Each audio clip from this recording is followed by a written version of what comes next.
छठे श्लोक की भाष्य अवतरणिका।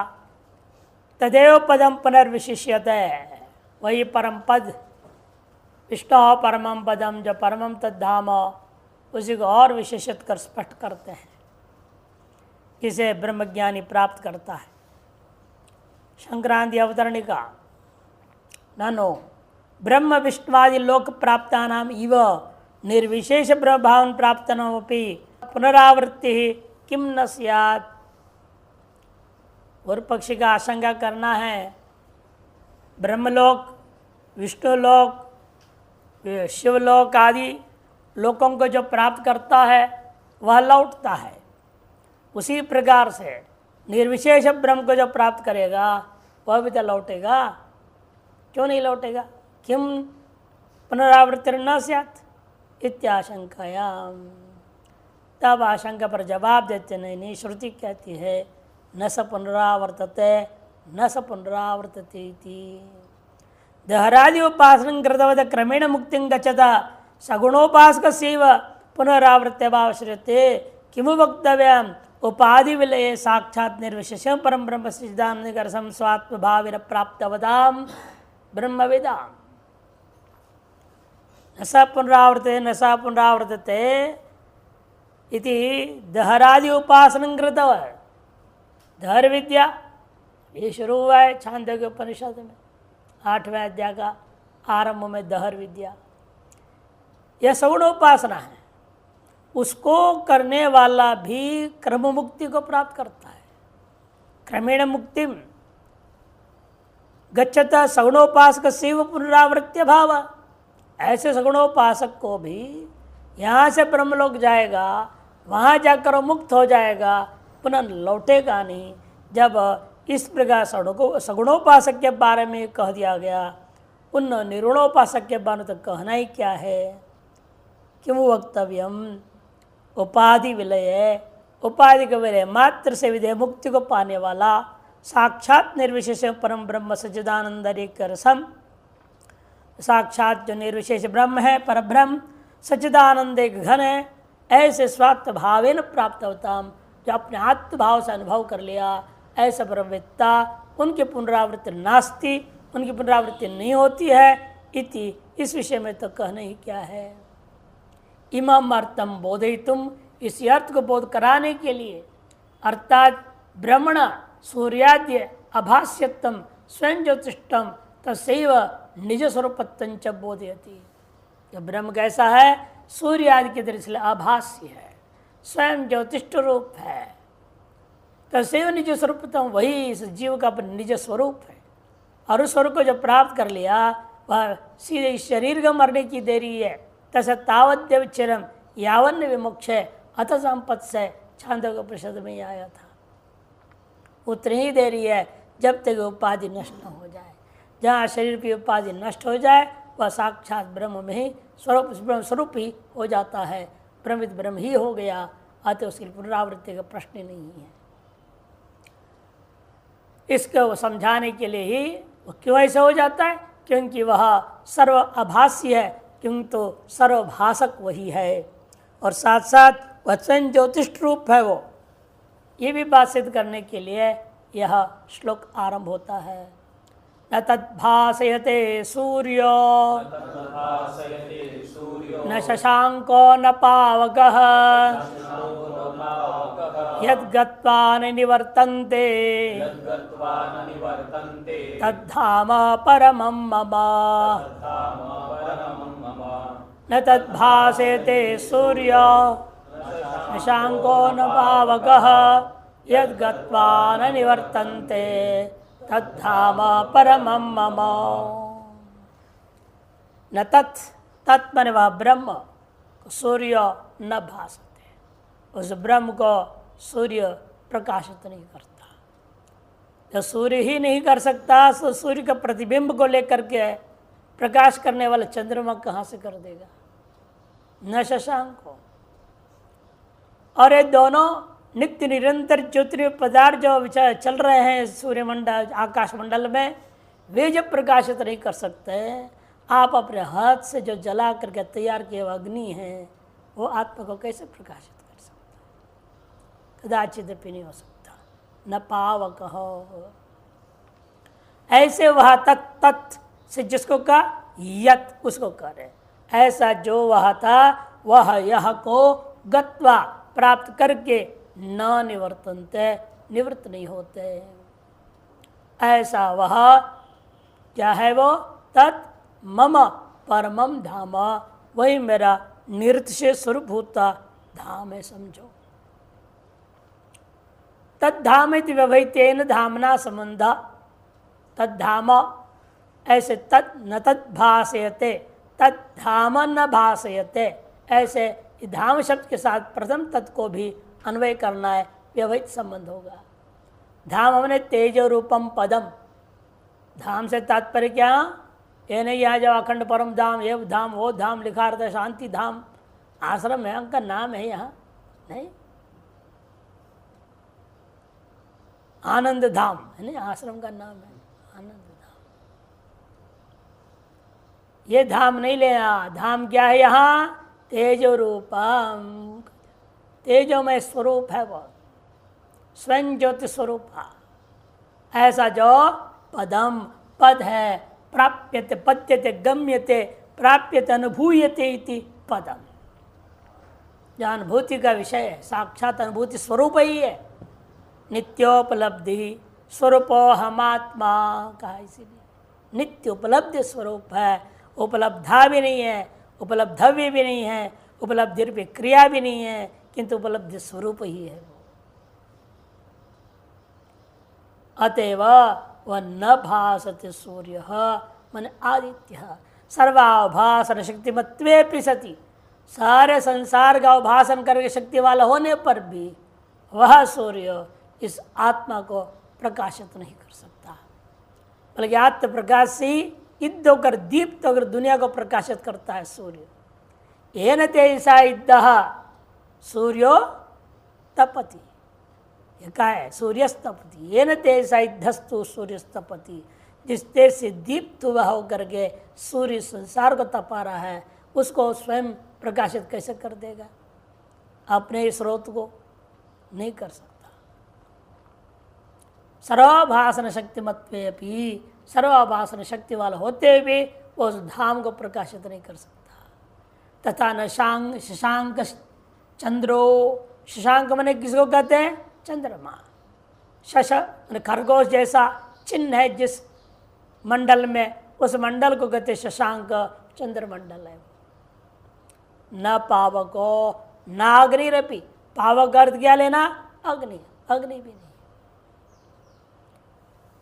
यद धाम वैष्णव पदम, जो धाम है वैष्णव पद है, गत्वा प्राप्य न निवर्तन्ते, यच्च सूर्यादि न भासयते तद्धाम, जो धाम वैष्णव पद नाम से कहा गया, जिसे प्राप्त करके लौटा नहीं जाता, जो सूर्यादि प्रकाशित नहीं होता, वह धाम पदम परमम मम विष्णु हो, मम मुझ विष्णु का वह परम धाम है।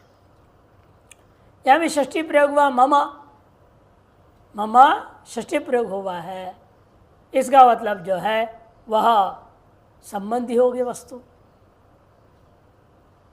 विष्णु का परम धाम, माने विष्णु परम धाम में रहने वाला हो जाएगा, फिर तो अधिकरण आपत्ति आ जाएगी। क्या कहते हैं, नहीं, इसे बुद्धिमान विद्वान लोगों ने क्या कहा, माँ माँ इति मम, माँ माँ, नहीं नहीं है ही नहीं, ऐसा वो धाम है। फिर दोनों का रस हो गया, दो निषेधवाचक है, नीति नीति जैसा। मामा ने वो मामा नहीं लेना, चंदा मामा या कोई मामा, माँ निषेध, दूसरा भी माँ निषेध, नैव नैव किंचित धामवद धाम इति। बाह्य संसार में जिसको हम धाम मानते हैं, वैसे धाम नाम का यहाँ कुछ भी नहीं है, नहीं है। ऐसे विद्वान लोगों ने इसकी व्याख्या भी किया है। असंभव कुछ नहीं है, व्याकरण में भी संभव है, और ऐसे बहुत सारे छांदस प्रयोग किया ही है गीता में, तो इसीलिए भी छांदस प्रयोग करने में कोई दोष नहीं है। माँ माँ ब्रह्म निराकुर्यात्, बोलते कि नहीं मैं शांति पाठ में, मामा ब्रह्म निराकरोद निराकरणमस्तु निराकरण में अस्तु। वहाँ पर एक माँ निषेध है, दूसरी माँ माम माम माँ निराकरोद, यानी पर दोनों माँ निषेध परक है। यानी दो माँ एक साथ प्रयोग होता है और अर्थ प्रकरणानुसार लिया जाता है। माम माँ ब्रह्म निराकरो, तो वहाँ ये एक माँ, दूसरी जो माँ है वो माम अर्थ में। विश्व में क्या हो जाता है, माँ माहेश्वर हो जाता है श्लोक में। पाद के आदि में न हो, पादा आदि पद के अनंतर हो, तब जाकर के उसको आदेश हो जाता है। माम को माँ आदेश हुआ, तो माँ वेक वचन है, माम एक वचन है ना, उसको माँ आदेश होता है। त्वाम को तो आदेश होता है, तो माँ एक वचन है, सूत्र है। इसे वहाँ जो माँ है आदेश माना माम का। इस तरह से प्रयोग देखने को मिलते हैं। प्रकरणानुसार ने वहाँ दोनों निषेध परक नहीं लिया, एक निषेध और एक माम परक ले लिया। इन्हें दोनों निषेध परक को और दोनों को ह्रस्व कर दिया गया, ऐसा मानने में कोई दोष, छांदस प्रयोग करने में कोई दोष नहीं है। इसलिए अन्य लोक में जिस प्रकार से धाम नाम से होता है, रहने का स्थान होता है, वैसे यह परम जो निरतिशय तत्व है वो वैसा नहीं है, नहीं है, ऐसा भी अर्थ लिया जा सकता है। संक्रांति टीका न तदिति तत् मने पूर्वोक्तम मुक्तोपसृप्यम धाम परम ज्योतिस्वरूपम पद शब्दार्थम परम ब्रह्म। तत् मने वह पूर्वोक्त जो मुक्तों के द्वारा उपसृप्यम प्राप्य वह धाम है। धाम कीदृश धाम है, परम धाम। परम धाम पूर्व में कहा गया वह ज्योति स्वरूपम, पद शब्दार्थम परम ब्रह्म। यहाँ पद शब्द का अर्थ पर ब्रह्म ही लिया जाता है। परम ज्योतिष्वा, किंतु परम ज्योति स्वरूप होने से सर्व प्रकाशन संपन्न सहस्रांश रवि सूर्य न भाष्यते, और उसको जो है सर्व प्रकाशन शक्ति संपन्न सहस्रांश है, सहस्र जो है रश्मियों से, सहस्र यहाँ पर उपलक्षण अनंत रश्मियों से युक्त होने पर भी वह सूर्य से प्रकाशित नहीं करता, न प्रकाशित शक्नोति इत्यर्थः। श्रुति भी है, न तत्र सूर्यो भाति न चंद्र तारकम नेमा विदितो भांति कुतोयम अग्नि। न तत्र सूर्यो भाति न चंद्र तारकम नेमा विदितो भांति कुतोयम अग्नि इति श्रुते है। न शशांक चंद्रोपि भासयते पावको अग्निरपि न भासयते। ये भी कहीं का है, यह कह रहे न शशांकस, नहीं चिन्ह नहीं होना चाहिए यहाँ पर, चिन्ह जो गलत दिया। श्लोक को भी व्याख्या कर रहे हैं, न शशांक, शशांक अर्थ है यहाँ चंद्रोपि न भासयते अन्वय होगा। पावको मन अग्निरपि न भासयते।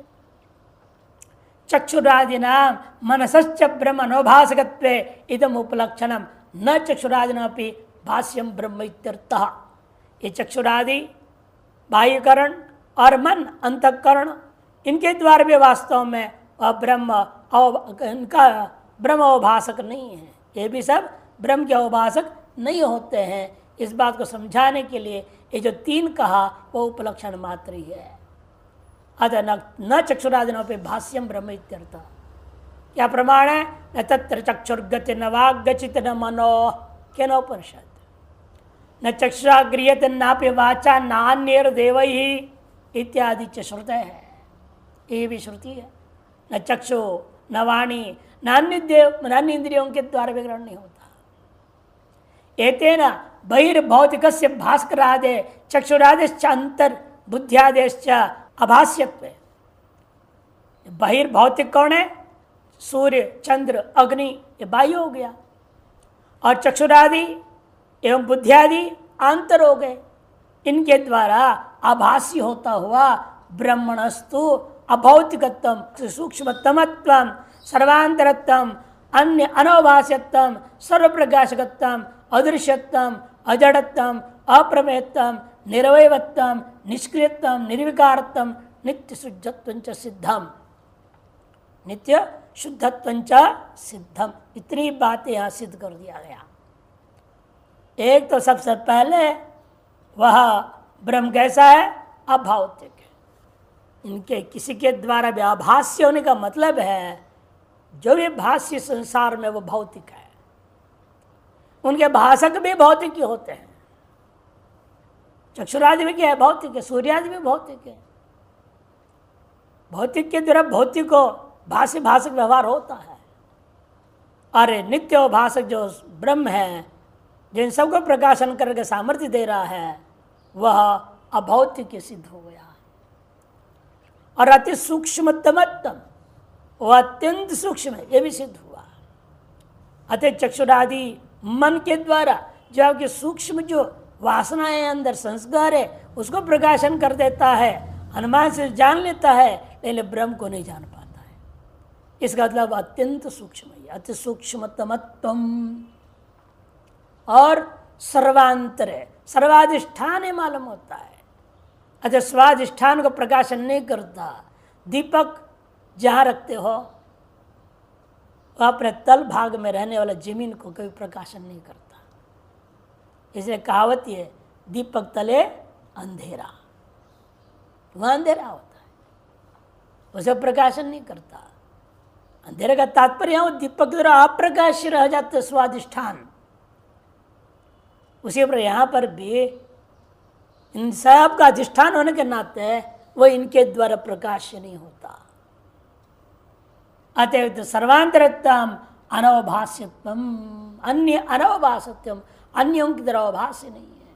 क्यों? सर्व प्रकाशक होने के नाते। सर्व प्रकाशकत्वम, सर्व प्रकाशक होते हुए वह आपके लिए अदृश्य है, अदृश्यत्व। किंतु जड़ है क्या? नहीं, अजड़त्व। परमाणु जड़ है, अदृश्य है। सत्व रजतम गुण जड़ है, अदृश्य है। इसलिए वैसा ना हो, इसलिए अजड़त्वंच, यानी चेतन नहीं है। फिर भी अप्रमेयम, अप्रमेयत्वम। क्यों अप्रमेय हो? क्यों? निरवयवत्वम, निष्क्रियत्व, निर्विकारत्व, नित्य शुद्धत्वंच। वह अप्रमेय इसलिए है क्योंकि वह सावयव नहीं है, सक्रिय नहीं है, विकार नहीं है, वह अशुद्ध नहीं है। ये जो भी होंगे सब प्रमेय कोटि में होता है। जो अप्रमेय होने के पीछे हेतु है, और निरवयव है, निष्क्रिय है, निर्विकार और नित्य शुद्ध है। वो ये सारी बातें पूर्वार्ध के एक इस पंक्ति के द्वारा स्पष्ट संकेत हो गया है। न सन्न असन्न सदसदिति तस्मात् तव संजायते। वह सत्य भी नहीं है, असत्य भी नहीं है, सद असद उभयात्मक भी नहीं है, सद सद विलक्षण भी नहीं है। चतुष्कोटि से बहिर्भूत तत्व वह ब्रह्म है। यही जो वसुबंधु बुद्ध भगवान के अवतार मानते, जो नव्य बौद्ध दर्शन आरंभ किए, विज्ञप्ति मात्रता सिद्धि, वह पहले इसमें यही कहते हैं, जिसलिए चतुष्कोटि से बहिर्भूत है इसलिए वह शून्य है। शून्य का लक्षण ब्रह्म का लक्षण एक कर दिया। अर्थात वो शून्य बोल रहे और हम पूर्ण बोल रहे। लड़ाई इतनी है, शब्दों की लड़ाई है, तत्व में कोई फर्क नहीं है। जैसे कई बार दृष्टांत देता हूँ, पंजाबी गुजराती दोनों मित्र हो गए। एक बार पंजाबी ड्राइवर था, गुजराती क्लीनर था साथ में, और एक ढाबे पे खड़े हो गए, बैठ गए चाय पीने के लिए। पैसे नहीं थे। 1/2 दक्षिण में तो बहुत ही प्रसिद्ध है, दोस्त भाव चले जाते हैं, 1/2 1/3 भी कर लेते हैं। 1/4 नहीं होता, फिर तो जवान भी गीली नहीं होगी ना, ये तो छोटे से ग्लास, उसे 1/4 करोगे तो क्या बचेगा, ग्लास में रह जाएगा। से 1/2 ही चलता अधिकतर, तो 1/2 कर दिए। उसने जो है डालने वाले ने ग्लास में बड़ा नाप करके हिसाब से बराबर करके ला के रख दिया। और पंजाब को तो भर भर के पीने की आदत है, वो कहती है आधी खाली है भाई। गुजराती को तो छोटी इतने से पीने की आदत है, उसने ये आधा भरा है। अब दोनों में विवाद चालू हो गया। नहीं, वो कहते आधा भरा है, या कहते आधा खाली है, और कौन सही है? दोनों सही है। जब विवाद बढ़ी तो ढाबे का मालिक आया और कहा कि भाई ये आप क्यों ऐसे हल्ला मचा रहे हैं? अरे ये कहता है देखो ना भाई, हमारे प्यारे मित्र कहते ये आधा खाली है बोल रहा है। गुजराती ने कहा, तो पंजाबी ने कहा खाली नहीं तो रह गया, तुम गलत बोल रहे हो, आधा भरा है। तो मालिक ने कहा आप दोनों का खोपड़ी ठीक अपने अपने जगह पे। गुजराती के दृष्टिकोण से आधा भरा है, आधा खाली है। पंजाबी के दृष्टिकोण से है, गुजराती दृष्टिकोण से आधा भरा है। इसे दोनों सही है, अपने अपने दृष्टिकोण है। इसे बौद्धों का दृष्टिकोण जिस तत्व का आप ब्रह्म और पूर्ण कह रहे हो, उसके दृष्टिकोण से वो शून्य है। आपके दृष्टिकोण जिसे वो शून्य कह रहे हो, उसको आप पूर्ण और ब्रह्म कहते हो। अपने अपने दृष्टिकोण का खेल है। People see what they want to see, अंग्रेजी में इसलिए कहावत है। मनुष्य वही देखता है वो देखना जो चाहता है। पहले अच्छा देखना चाहता है, सब अच्छा अच्छा ही लगता है, और जब कोई मामला बिगड़ता है सब में बुरा बुरा ही देखना शुरू कर देता है। अब देख लो, अब दुनिया में प्यार होता है, लोग बोलते हैं प्यार प्यार बड़ी चीज़ हो गई आज के ज़माने में। तो पता नहीं बच्चे में प्यार बढ़ गया है, प्यार का बाढ़ आ गया है। लड़का लड़की प्यार करते हैं, उम्र का भी कोई ख्याल नहीं, कुछ भी नहीं। और दोनों में अच्छाई दिखती है। शुरू में दोनों एक दूसरे की बड़ी प्रशंसा करते रहते हैं, थोड़ी सी उसमें खटाई हो जाए फिर एक दूसरे के लोग दुर्गुणी निकालना शुरू कर देते हैं। केवल दुर्गुण दिखता है, फिर विवाद ही विवाद, विरोध हो जाता है। इसलिए वास्तव में जो है ये सारी चीजें दृष्टिकोण अपनाएंगे सही, इसलिए हम लोग कहते हैं अपनी दृष्टि मत अपनाओ। इसे ही 16वें अध्याय के अंत में आएगा, आपको अपने कार्य अकार्य के बारे में शास्त्र दृष्टि अपनाओ। सकल व्यवहार के प्रति शास्त्र दृष्टि होना चाहिए। तस्मात् शास्त्रम एव प्रमाणम ते कार्य कार्य व्यवस्थित हो। अजय शास्त्र दृष्टि को कैसे हम अपनाएंगे? हमें क्या पता है शास्त्र दृष्टि क्या है क्या नहीं है? इसलिए गुरु परंपरा को पकड़ो। आप वैदिक सनातन गुरु परंपरा को पकड़ोगे तो कभी भ्रमित नहीं हो जाओ। जो वैदिक सनातन धर्म की परंपरा से भटक जाते हैं, तथाकथित क्षुद्र परंपराएं जो मेढक जैसे टरटराते रहते समय से ऊपर पैदा हो रखे उल्टे सीधे संप्रदाय, इनके चक्कर फंसोगे तो फिर बिगड़ जाएगा। ऐसा बरसाती मेढक जैसे हैं, कोई 100 साल से, कोई 200, कोई 400, 500 साल, कोई 1000, 2000 साल। और आपका वैदिक सनातन धर्म है कितने साल पुराना कोई नहीं जानता, अनादिकाल से चला आया है। और यावत आपको मोक्ष नहीं होगा तब तक आपका संग है। इसलिए ऐसे वैदिक सनातन धर्म की परंपरा के अनुसार जो भी है, जिसको आज उसको भी हम लोग संप्रदाय ठोक दिया, नाम दे शांकर संप्रदाय लोग बोल दिए। शंकराचार्य कभी नहीं कहे मेरा कोई संप्रदाय है, एकदम वैदिक शैव संप्रदाय। एक दो जगह लिखते हैं तो कहते हैं हम वैदिक शैव संप्रदाय हैं। अब उसको आपने लेबल लगा दिया, नहीं, और शैव के साथ हटा दिया, शांकर ठप दिया, यह गलत हो गया।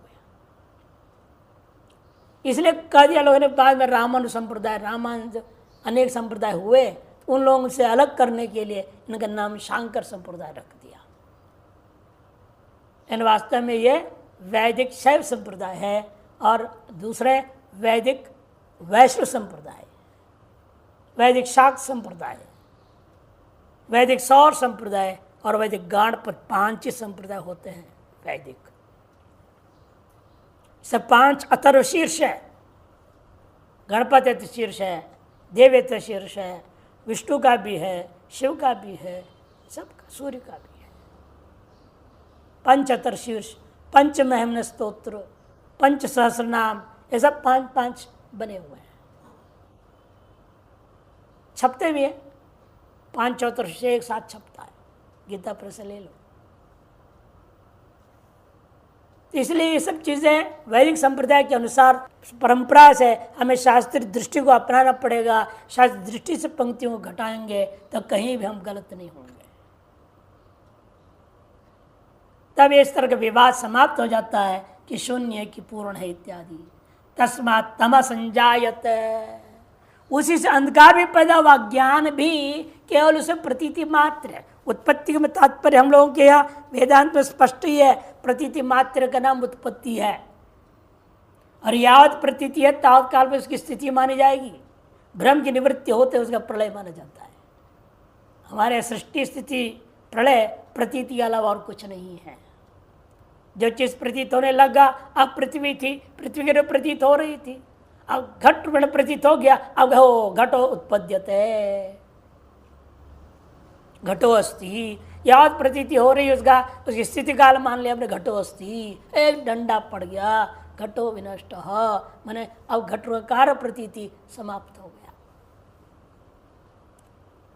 इसे दिखता है नहीं, इसी का नाम उत्पत्ति। दिखते रहता है उसका नाम स्थिति, और दिखना बंद हो गया उसका नाम प्रलय। इसलिए हमारी शास्त्रीय पद्धति से अज्ञान की उत्पत्ति, अंधकार की उत्पत्ति, जो भी कहा जाए, ये सारी चीज़ें उस आत्मा में प्रतीति मात्र ही है। इसलिए हमारे यहाँ सृष्टि दृष्टिवाद से ऊपर उठ करके होता है दृष्टि सृष्टिवाद। ये दृष्टि सृष्टिवाद बोल रहे हैं प्रतीति मात्र है। व्यावहारिक सत्ता मान लिया आपने तो वास्तविक वस्तु की उत्पत्ति मान लेंगे। सृष्टि में दृष्टि पड़ा, सृष्टि दृष्टिवाद। सृष्टि ईश्वर ने बना रखा है, उसमें मेरी दृष्टि पड़ गई और इसमें किसी हिस्सा को मैंने खरीद लिया, मेरा पकड़ लिया, मेरा आश्रम है, मेरा जमीन, मेरे फ्लैट, और उसमें लड़ाई झगड़ा।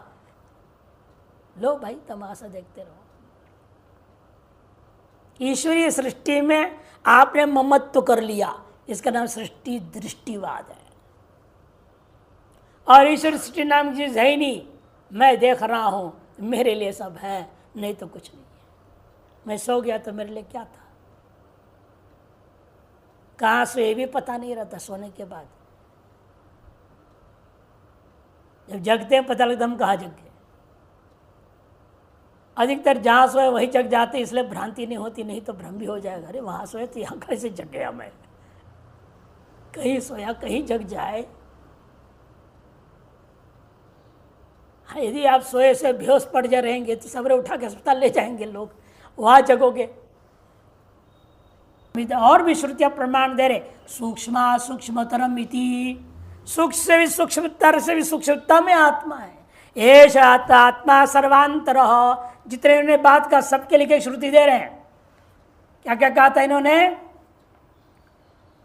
अभौतिकत्व, अति सूक्ष्मतमत्व, ये कहा था ना। अभौतिकत्व के लिए कहा न सत न असत न सदसत, तस्मात् तम संजायते, उससे अज्ञान अंधकार पैदा हुआ। असूक्ष्म सूक्ष्मतरम अति सूक्ष्मतमत्व के लिए बात कहा। एष आत्मा सर्वांतर, सर्वांतरत्व का तो उसके लिए श्रुति दे दी है। अन्य अनवभासकत्व के लिए दे रहे न तत्र सूर्यो भाति इत्यादि, तस्य भाषा सर्वमिदं विभाति, सर्व प्रकाशकत्व के लिए दृष्टा श्रुति दे दिया। और अदृश्यत्व, अत्रयम पुरुष स्वयं ज्योति, जो स्वयं ज्योति हो किसी का दृश्य नहीं होगा। सब प्रकाश आनंद घनम इति, सब प्रकाश है, आनंद घन है वो, इसलिए अजड़ है वो। अदृश्यम अव्यवहार्यमिति, अदृश्यम अव्यवहार्यमिति, अप्रमेत्व के लिए बात कहा। साक्षी चेता केवलो निर्गुणश्च निर्वयवत्व, अप्रमेयम ध्रुवम, ये भी अप्रमेत्व के लिए। निष्कलम निष्क्रियम, ये निष्क्रियत्व के लिए। छिद्रूपयव अविकार ही उपलब्धा, निर्विकारत्व के लिए। और अप्रेम ध्रुवम निश्चल निष्क्रियम चिद्रूपयेव विकार्योपलब्धा के साथ नित्यम शुद्धम बुद्धम मुक्तम सत्यम परिपूर्णम अद्वयम सदा आनंद चिन्मात्र मित्यपि च श्रुते है। आपने हर एक बात के लिए एक एक श्रुति दे दिया है। एवं परम ज्योतिषो ब्रह्मण सूर्यादि भाष्यत्वेन अभौतिकत्वादि लक्षण संपत्तिम सूचित्वा यद उपक्रांतम तत्प्रतिपादयति यद गत्वा न निवर्तन्ते इति। इस प्रकार से परम ज्योति ब्रह्म सूर्यादि का भाष्य उसे अभौतिकत्वादि लक्षण की संपादन करके निश्चय करके दृढ़ करके सूचित करके जो उपक्रांत था उसको उपसंहार करता प्रतिपादन कर रहे हैं। यद गत्वा न निवर्तन्ते निर्माण महत्वादि उक्त लक्षण लक्षित महात्मानो यतयो निर्माण महत्वादि मुक्तों का जो लक्षण वर्णन किया। मुक्त कौन होता है? निर्माण मोहादि लक्षण वाला। निर्माण महत्वादि मुक्त लक्षण से लक्षित जो महात्मा है यति है। यद अभौतिकत्वादि लक्षणम धाम परम ज्योति स्वरूपम पद शब्दार्थम परम ब्रह्म गत्वा, जो कि अभौतिकत्वादि लक्षण वाला जो धाम है परम ज्योति स्वरूप है, उस पद शब्द से कहा गया पर ब्रह्म को जो प्राप्त करके तद्भावम प्राप्य न निवर्तन्ते, उस भाव को प्राप्त करके वो निवृत्त न होते। पुनरहम मम इति संसाराय नावर्तन्ते, पुनः जो है अहम मम इस संसार के लिए वो लौटते नहीं है। अहम मम ही संसार है वास्तव में। यद आदित्यादीनाम अभास्यम यद भावापन्नानाम अपुनरावृत्ति यद पूर्व मन परम अनंतरम अबाह्यम अखंडानंदैक रसम अद्वितीयम तद्धाम परम ज्योतिर्मम विष्णुर नैजम तत्वम अमायिकम स्वरूपम इत्यर्थः। यह जो आदित्यादियों के आभासी है, जिस भाव को प्राप्त होने के बाद पुनरावृत्ति नहीं होती है, ऐसा जो वह अपूर्व है, अनपर है, कार्य कारण भाव रहित है, अनंतराबाह्यम भीतर बाहर भेद से रहित है, अखंड आनंदिक रस है, अद्वितीय है, ऐसा जो वह परम धाम ज्योतिर्मय मेरा विष्णु का निज तत्वम अमायिकम मेरा अमायिक तात्विक स्वरूप है इत्यर्थ। ननो सौम्य मा सर्वा प्रजा सता आगम्य न विदु सता गच्छामि इति सत्संपन्ना नामपि पुनरावृत्ति श्रूयते। पूर्व पक्षी सुषुप्ति का प्रकरण उठाया, छांदोग्य उपनिषद में कहा गया रोज रोज सोता है और ब्रह्म एक हो जाता है फिर लौट आता है। जब ब्रह्म एक हो गए तो लौट आ गए कि नहीं आ गए? यहाँ भी आप अगर ब्रह्म भाव को प्राप्त हो जाए लौटेगा नहीं, ये कैसे बोल रहे हैं? श्रुति करिए रोज रोज ब्रह्म भाव को प्राप्त होता है, रोज लौट आता है। इसे मरने के बाद यदि ब्रह्म भाव को प्राप्त हो तो फिर वहां से लौट आएगा कि ब्रह्म भाव की प्राप्ति शाश्वत नहीं होता, लौटना होता है, जैसे रोज लौटता है। पूर्व पक्षी के सुषुप्तिवत दृष्टांत बना देगा। मुक्तः पुनरावर्तते, मुक्त क्या है? पुनरावर्त होता, पुनर्लौटता है नित्य सुषुप्ति के समान। तब यहाँ कहेंगे नहीं वहाँ अविद्या है, यहाँ अविद्या नहीं है, ये अंतर है दोनों में। ये जवाब में कहेंगे सौम्य माँ सर्वा प्रजा सता आगम्य सत से आकर के न विद्वम सत से आयो वे सता गच्छामः इति यदि सत्संपन्ना नाम अपि सद्भाव को प्राप्त हुए जो है वे पुनरावृत्ति श्रुते कथम यदगत्वा न निवर्तन्ते। फिर आपने कैसे कह दिया जिसे प्राप्त कर वे नहीं लौटती थी। सत्संपन्न नाम पुनरावृत्ति भाव कथम प्रतिपाद्यते, सत्संपन्नों का पुनरावृत्ति का भाव अब कैसे प्रतिपादन कर रहे हो? इति चेत सत्यम, आपने ठीक कहा है। सत्संपन्ना नाम पे श्रुतिया यद्यपि सत पुनरावृत्ति रुच्यते तथापि, ठीक कहा आपने। सत्यम अर्धांगीकार में इसलिए कहना पड़ा कि सत्संपन्न लोग श्रुति के आधार पर यह सिद्ध है, यद्यपि सत से पुनरावृत्ति कहा गया तथापि तत्र विशेष अस्ति, फिर वह विशेष है। क्या विशेष है? क्या अंतर है वहाँ की यहाँ के कथन में? श्रुति स्मृति में विरोध नहीं है, ये कैसे सिद्ध करेंगे आप?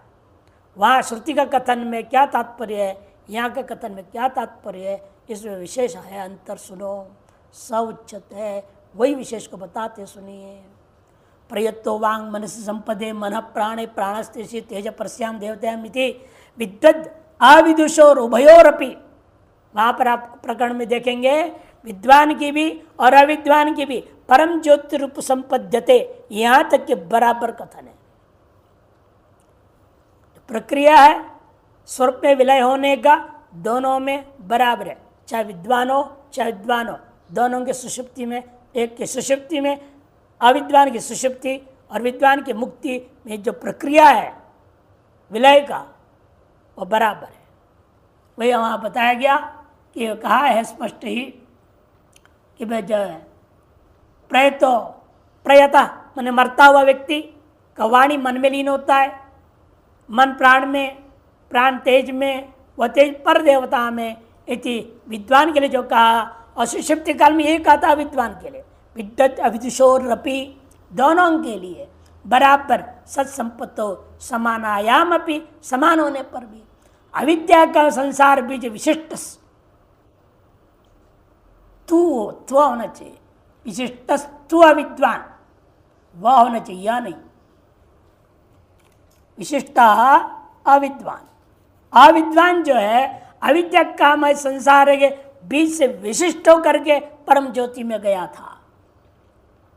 सत्संपद्यापि संसार अविद्यादि विद्यमान सत्संपन्न होने के बावजूद भी संसार कारण अविद्यादि का होने के कारण से तद वेगेन, उस अविद्यादि के वेग के वजह से सत पुनरुत्क्रामति, सत से पुनर्लौटता है।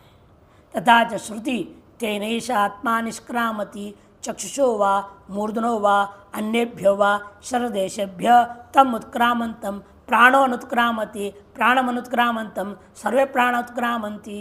ये कहा है स विज्ञानो भवति स विज्ञानमेव अनुभवक्रामति तम विद्या कर्मणि सर्वव्यवहारभयते पूर्व प्रज्ञा च। ऐसे श्रुतियाँ हैं।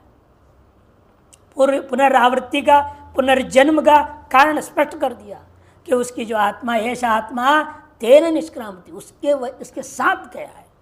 और कैसे गया है? चक्षु से निकला, मूर्धा से निकला, अन्य कर की शरीर से निकलता है, और वह जब निकलता है उसके पीछे पीछे उसके साथ सूक्ष्म शरीर जाता है। केवल आत्मा नहीं जा रहा है, आत्मा तो आना जाता है ही नहीं, तो सर्वव्यापक कैसे आएगा जाएगा? इसे आने जाने का व्यवहार क्यों है? क्योंकि साथ प्राण जाता है, प्राण के जाने से अन्य इंद्रियां जाते हैं, सब के सब चले गए। सविज्ञान और भूतवा सविज्ञान में अनुभव क्रामति, वह विज्ञान भाव को प्राप्त करके विज्ञानमय आत्मा के साथ अनुक्रमण करता है। उसके साथ क्या रहता है? विद्या, उसकी की हुई उपासनाएं, किए हुए कर्म, इन सबको लेकर क्या रहते? पूर्व प्रज्ञा च, और पूर्व जन्मांतर सारी प्रज्ञा उसके साथ जाती हैं। अविद्याम गमयित्वा अन्यम नवतरम कल्याणतरम, बीच में एक अज्ञान भाव, एक अंधकार भाव, एक तमो भाव को प्राप्त कर जाता है। प्राप्त करने के बाद में पुण्य के अनुसार, पाप के अनुसार उसको नवतरम कल्याणतरम रूपम कुरुते, पितृम वा गांधर्व वा दैवम वा प्राजपत्यम वा ब्राह्मम वा अन्येषां भूतानामिति तदेव सक्ता सहकर्मणीति लिंगम मनो यत्र निषक्तमस्य इत्यादि श्रुति स्मृति प्रमाणे कामान्य कामयते मन्यमान स कामभिर्जायते तत्र तत्र इति पुण्य पुण्येन कर्मणा भवति पाप पावे पापेन इति। ये श्रुतियाँ और स्मृति नाभुक्तं क्ष्यते कर्म इत्यादि श्रुतिश्च इत्यादि स्मृतियाँ भी प्रमाण है। इसलिए पुनरावृत्ति होता है, इसमें कोई संशय नहीं है।